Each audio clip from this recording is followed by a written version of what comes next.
ఒకరోజు కర్ణుడు అడవిలో తన విలువిద్యా నైపుణ్యాన్ని అభ్యాసిస్తున్నాడు.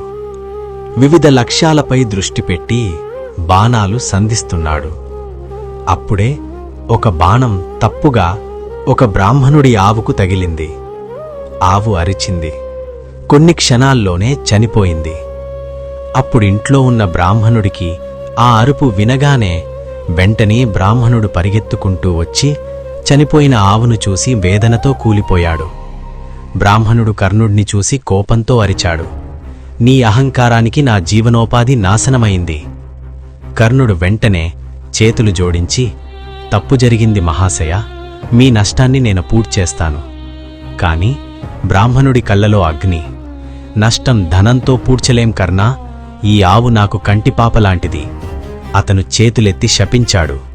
నా ఆవు ఏ విధంగా అయితే నిస్సహాయ స్థితిలో మరణించిందో, నీవు కూడా నీ జీవితంలోని అత్యంత కీలకమైన క్షణంలో అలాగే నిస్సహాయుడిగా మరణిస్తావు అని కర్ణుడిని శపించాడు.